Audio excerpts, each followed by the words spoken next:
Welcome to the Coin Atlantis channel, the old and rare coins channel. Do not forget to click on the like button and activate the subscription bell until you receive all new on our channel. Want to know what your 1990 penny is worth? 1990 penny value. Maybe you've got 1990 pennies with no letter, no mint mark, under the date, and you're curious if you have the rare, valuable 1990 NOS penny, worth $17,000. I'm going to help you figure out whether or not you have the rare 1990 penny worth $17,000. What is a 1990 penny worth? As you're looking through your 1990 Lincoln Memorial pennies, you're probably checking to see if any of them have no letter under the date because of something you heard about them being worth a lot of money. It's true. A San Francisco proof 1990 penny with no S mint mark is worth thousands of dollars. But how do you tell a 1990 no S penny from a Philadelphia 1990 penny, which also has no mint mark? What does a 1990 no S penny look like? Below are photos of two coins. One is the rare 1990 no S penny. The other is a common 1990 penny from the Philadelphia Mint, which did not place mint marks on its 1-cent coins in 1990. Here's how to tell a 1990 no S penny apart from a regular Philadelphia 1990 penny. This is the obverse, head side, of alleged 1990 no S Lincoln penny. It's the real McCoy, the coin that so many people hope will turn up in their pocket change. A few things stand out about the 1990 no S penny pictured above from Heritage Auctions.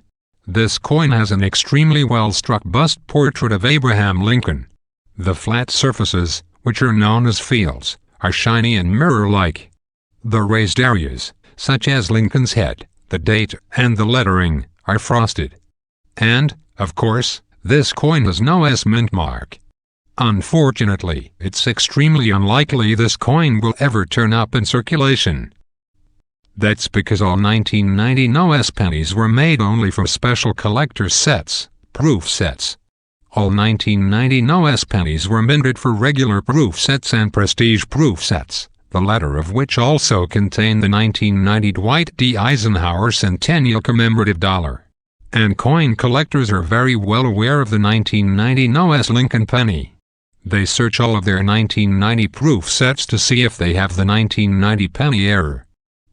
Since 1990, only about 200 of these no S pennies have been accounted for, and there are very few 1990 proof sets left have not been searched.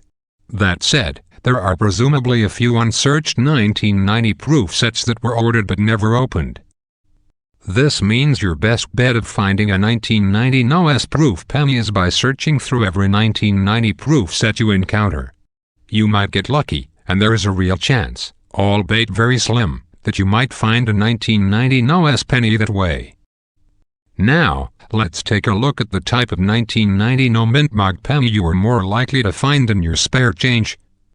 The 1990 Philadelphia no mint mark penny. This is a 1990 penny from the Philadelphia Mint, which has no mint mark. You might notice that this penny looks very much different than the 1990 no S penny photographed above.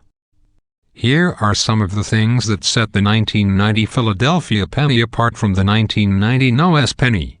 It doesn't have the proof finish, the fields aren't reflective, and the devices aren't frosted.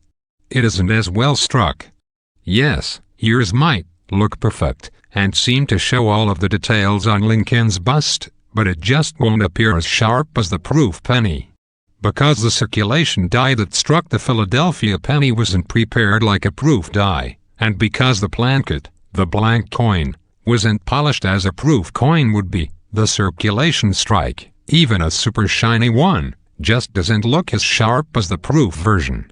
If you find a worn 1990 penny like this one in your pocket change, it's worth only face value. However, you might be glad to know that nice, uncirculated 1990 Philadelphia pennies have a value of about 10 cents and up. Why was the 1990 no S penny mad? A lot of folks wonder how the 1990 no S penny error came to be. The amazing thing is that it ever came to existence at all. It was made about 5 years after the U.S. Mint stopped punching the mint marks onto coins individually. That means the die that struck the 1990 US penny is actually a 1990 Philadelphia, no mint mark, die. Here's where the story gets even crazier. The 1990 Philadelphia die was accidentally sent to the San Francisco Mint, where most proof coins have been made since 1968. The San Francisco Mint officials began preparing the 1990 Philadelphia die as if it were a proof die, and apparently they didn't notice the missing S mint mark on the die. So, the die was mounted to the press and away it went, striking 1990 US mint mark pennies. Presumably, Mint officials eventually realized that there was an issue, because while the average Lincoln cent proof die struck 3,000 to 4,000 pennies in the early 1990s, only about 200 of these rare coins have been found. Sure, there's a chance there are still a few floating around unnoticed in proof sets. But it's perhaps more likely that several hundred 1990 US proof pennies were discovered at the mint and destroyed once the mistake was noticed. As we've found out, at least 200 or so managed to escape.